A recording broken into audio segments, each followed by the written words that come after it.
Hello दोस्तों, कैसे हो आप सब। आशा करता हूँ आप सब बहुत अच्छे होंगे। तो आप लोग एक दो दिन से एक न्यूज़पेपर की कटिंग देख रहे होंगे। उसमें AEES atomic energy education society, इनकी वैकेंसी का आप लोग नोटिफिकेशन देख रहे होंगे न्यूज़पेपर के अंदर। तो उस वैकेंसी का जो है आज यहाँ पर हमारे पास फुल नोटिफिकेशन आ चुका है। इसमें हम जो है डिस्कस करने वाले हैं, देखेंगे कि कब से कब हमें जो है फॉर्म फिल करने, कब इसका एग्ज़ाम होगा और कितने कैंडिडेट्स को जो यहाँ पे स्किल टेस्ट के लिए बुलाया जाएगा और क्या जो है प्रोसेस रहे हैं, और जो हमारे फाइनल ईयर के अंदर जो कैंडिडेट्स अपीयर हो रहे हैं क्या वो फॉर्म भर सकते हैं या फिर फॉर्म नहीं भर सकते। उसके अलावा यहाँ पर जो हमारे बीएड के कैंडिडेट्स हैं वो पीआरटी में भी जो है फॉर्म भर सकते हैं, पर क्या जो उनकी कंडीशन रहने वाली है, तो सब चीज़ें हम यहाँ पे डिस्कस करने वाले हैं। तो चलिए नोटिफिकेशन हम स्टार्ट करते हैं। तो देख सकते हैं आप यहाँ पे लिखा हुआ है 1/2022, तो ये 2022 का नोटिफिकेशन है। और इसके साथ ही हम जो है इसके बाद पिछली बार जो है 2019 में वैकेंसी आई थी, तो उससे भी हम रिलेट करेंगे क्या क्या यहाँ पे चेंज हुए हैं, पिछली बार कितनी वैकेंसी आई थी और इस बार कितनी आई है। तो सबसे पहले ये वही वैकेंसी का पेज है जो आपने न्यूज़पेपर के अंदर देखा था। तो आप में से बहुतों ने देख भी लिया होगा, एक बार हम जल्दी से देख लेते हैं। तो यहाँ पर पीजीटी के अंदर जो है English, Hindi, maths, physics, chemistry, computer science, biology, इनकी वैकेंसी है। यहाँ पे जो है नंबर ऑफ़ वैकेंसी लिखी हुई है और यहाँ पे कैटेगरी वाइज भी डिस्ट्रीब्यूशन लिखा हुआ है कि आपकी UR, EWS, OBC, ST के अंदर कितने कितने यहाँ पे कैंडिडेट्स हैं। और यहाँ पर TGT के अंदर आप देख सकते हो English, SST, Hindi, Sanskrit, maths, physics, chemistry, biology, computer science. तो जैसे यहाँ पे आप लोग देख रहे होंगे ऑब्लिक करके लिखा है, तो ये एक ही पोस्ट अलग अलग जो है इनकी वैकेंसी नहीं है। तो जैसे हिंदी और संस्कृत है, तो हिंदी और संस्कृत की टोटल यहाँ पे 6 वैकेंसी है। मैथ्स और फिजिक्स की है, हिंदी और संस्कृत की यहाँ पे टोटल 10 वैकेंसी है। मैथ्स और फिजिक्स में 21 वैकेंसी है। केमिस्ट्री और बायोलॉजी के अंदर 7 वैकेंसी है। कंप्यूटर साइंस की 10 वैकेंसी है।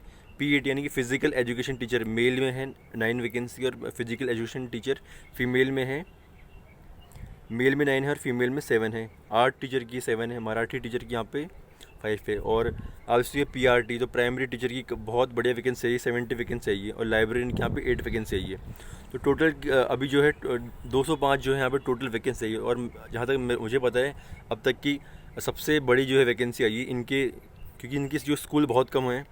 मैं एक बार आपको 2019 का नोटिफिकेशन दिखाना चाहूँगा। तो ये है हमारे पास 2019 का नोटिफिकेशन, जो पिछले वैकेंसी आई थी। आप देखोगे कितनी कम वैकेंसी आई थी। यहाँ पे आप इसको PGT के अंदर मात्र हिंदी, फिजिक्स, केमिस्ट्री वैकेंसी, वो भी एक एक वैकेंसी। टोटल आप देख सकते हो यहाँ पे सिर्फ 57 ही वैकेंसी आई थी 2019 में, और इस बार जो है हमारे पास 205 वैकेंसी आई है। तो काफ़ी अच्छी जो है वैकेंसी आई है। और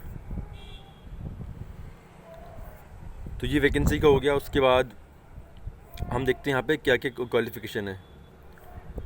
तो आप लोग का भी ज़रा समय ना लेते हुए जो भी कॉमन चीज़ें हैं, जो इंपॉर्टेंट बातें, वही हम डिस्कस करेंगे। बाकी इसकी जो PDF मैं दे दूँगा आपको, तो कमेंट सेक्शन में लिंक है टेलीग्राम चैनल का, वहाँ पर आप क्लिक करके इसकी PDF भी आराम से पढ़ सकते हो।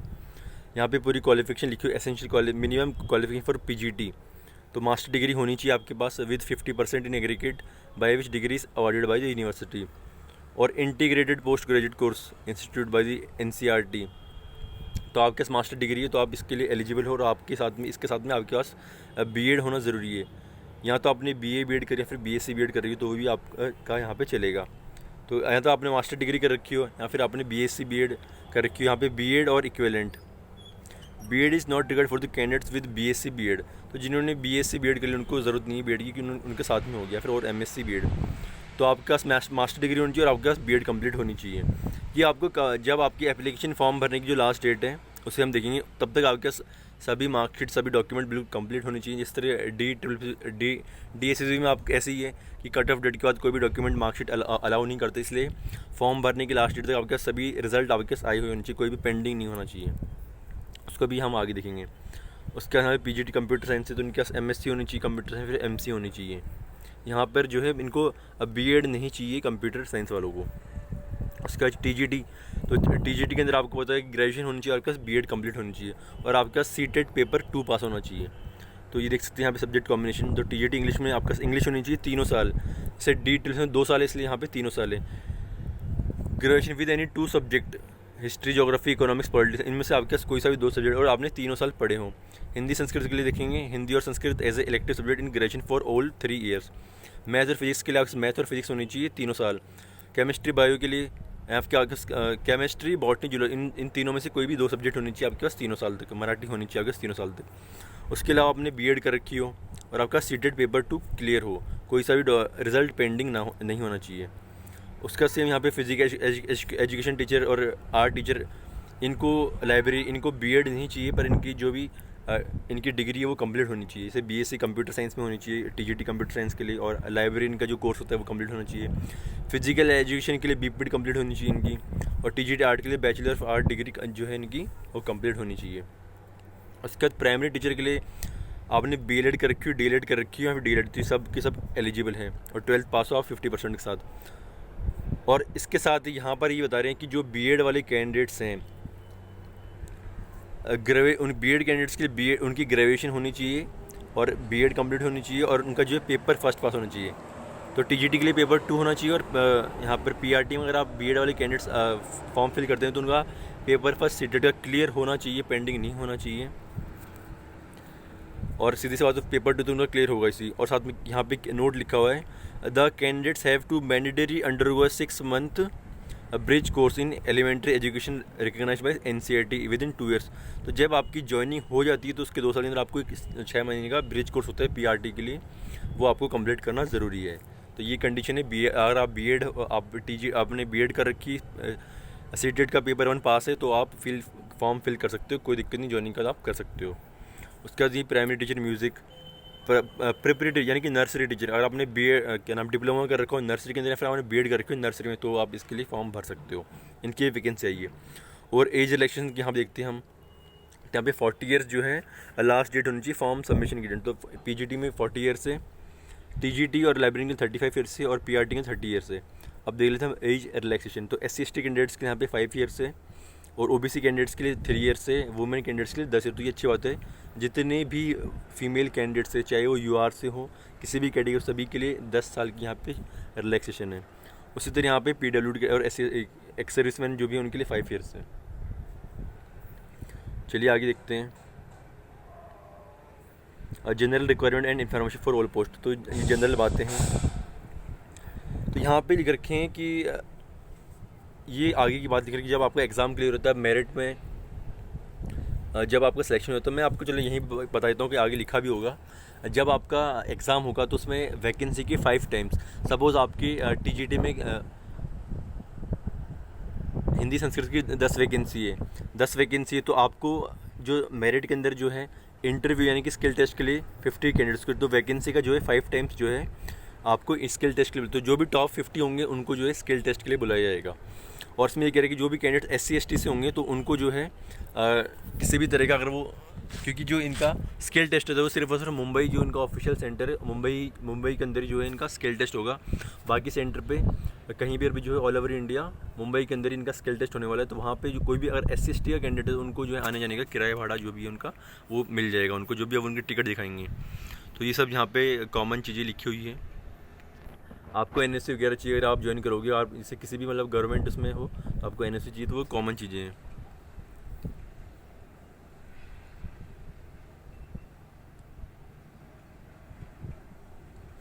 तो यहाँ पे एक चीज़ और लिखी हुई, candidate may apply for more than 1 post if she is eligible and desire to do so, in such cases the candidate will have to apply separately and pay the request fees.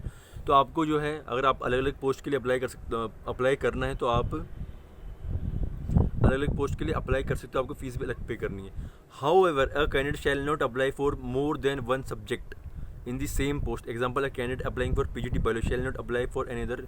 तो जैसे suppose आप PGT के biology के अंदर कर रहे हो और आप सपोज पीजीटी हिस्ट्री के लिए या फिर और सब्जेक्ट के लिए भी एलिजिबल हो, या जैसे कोई पीजीटी बायोलॉजी का है तो वो पीजीटी के किसी और पोस्ट में एग्ज़ाम नहीं दे सकता है, वो टीजीटी के लिए दे सकता है, पीआरटी के लिए दे सकता है। तो अगर कोई कैंडिडेट टीजीटी मैथ के लिए भी एलिजिबल है, बायो के लिए भी एलिजिबल है, तो वो दोनों में अप्लाई नहीं कर सकता है एक बार में। एक ही सिर्फ टीजीटी में वो किसी एक ही सब्जेक्ट में अप्लाई कर सकता है, उसके अलावा वो पीआरटी में कर सकता है। तो ये यहाँ पे इंपॉर्टेंट चीज़ थी वो लिखी हुई है। उसके बाद यहाँ पे लिखा हुआ है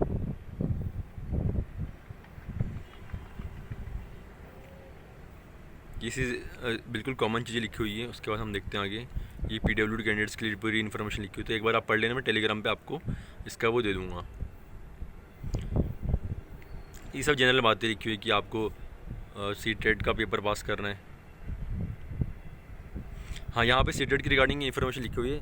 qualification marks for CTET paper two conduct bye CBSE 60% है, UR के लिए 55% है, for the SC ST OBC and PWD।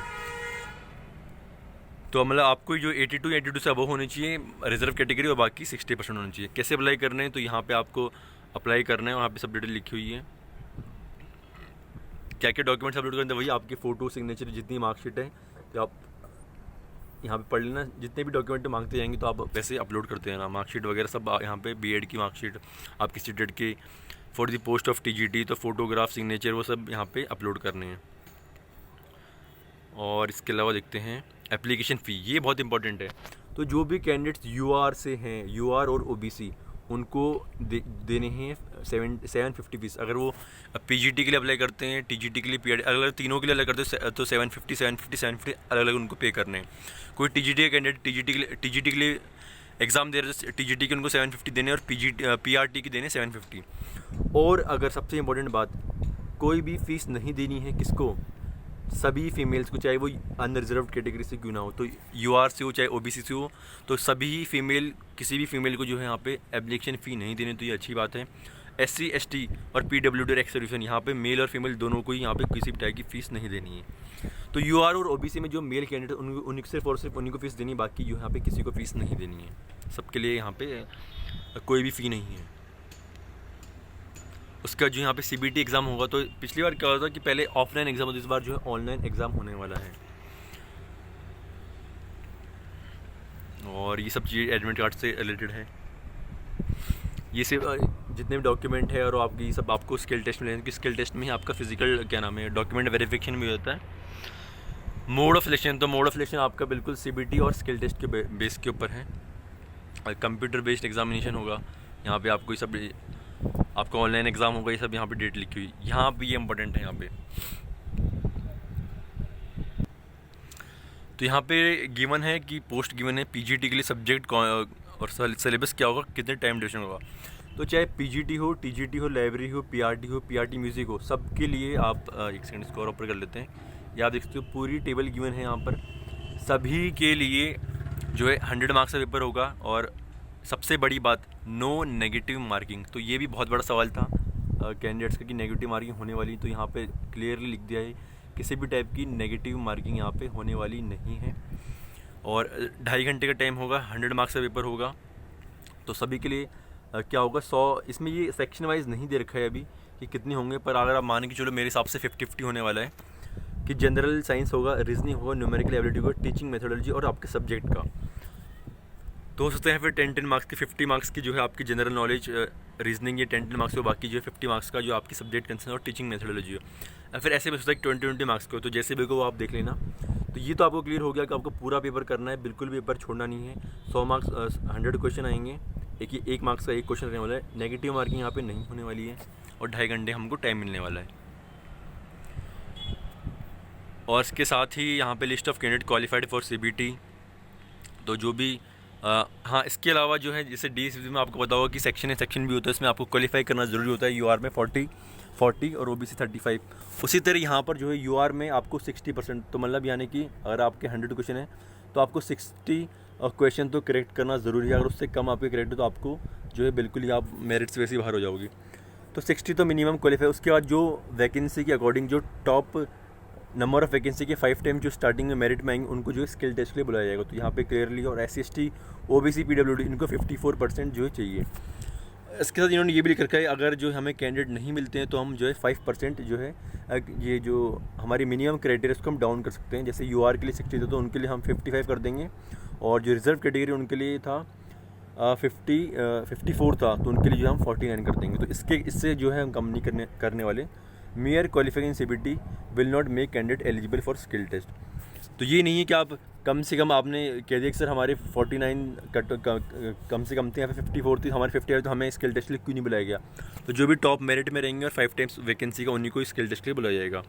Skill test के कोई मार्क्स जुड़ेंगे नहीं, वहाँ पे सिर्फ आप जो है आपका जो है डेमोन्स्ट्रेशन कराया जाएगा, जो भी कराया जाएगा आपसे पढ़वाया जाएगा, वहाँ पर इंटरव्यू लिया जाएगा। तो वहाँ पर उनको अगर आप पसंद आ गए, आपकी क्वालिटी आपको पसंद आ गई, उन जो यहाँ पे इंटरव्यू ले रहे हैं उनको आपका टीचिंग मेथड पसंद आ गया, तो सीधा लिख देंगे गो, यानी कि यस कह देंगे आपको। और जिसको पसंद नहीं आया, चाहे उसकी फर्स्ट रैंक आ रही है, उसको नो कर देंगे। तो जो जिसको नो कर दे वो वहीं पे बाहर है, वो कुछ भी नहीं कर सकते। और जिनको यस कर दिया उनकी जो है मेरिट बनेगी, और जो भी पोस्ट वाइज है जितनी वैकेंसी उनमें से सपोज 10 वैकेंसी हैं, तो मेरिट में जो टॉप 10 है उनको वहाँ पे वैकेंसी मिल जाएगी। और इसके साथ में बता दूँ, इसमें वेटिंग लिस्ट भी होगी। सपोज स्टार्टिंग के 10 को सिलेक्ट किया, उनमें से 5 कैंडिडेट्स ने ज्वाइन ही नहीं की, तो स्टार्टिंग के जो नेक्स्ट 5 कैंडिडेट्स उनको वहाँ पे ज्वाइनिंग के लिए बुलाया जाएगा। उसी तरह maximum number of candidates to be called for skill test each post, तो maximum number of candidate to be called for skill test, तो फर्स्ट के लिए 5, तो ये ट्वाइस नंबर ऑफ वैकेंसीज।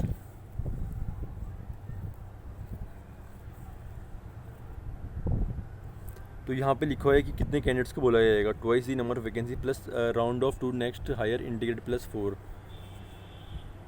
तो यहाँ पर number of vacancy under each post 1 2 3 4 5, तो ये दे रखी है उसके अकॉर्डिंग, जो ऊपर हमारी टेबल थी उसके अकॉर्डिंग देखा कि कितने कैंडिडेट्स को जो है स्किल टेस्ट के लिए बुलाया जाएगा।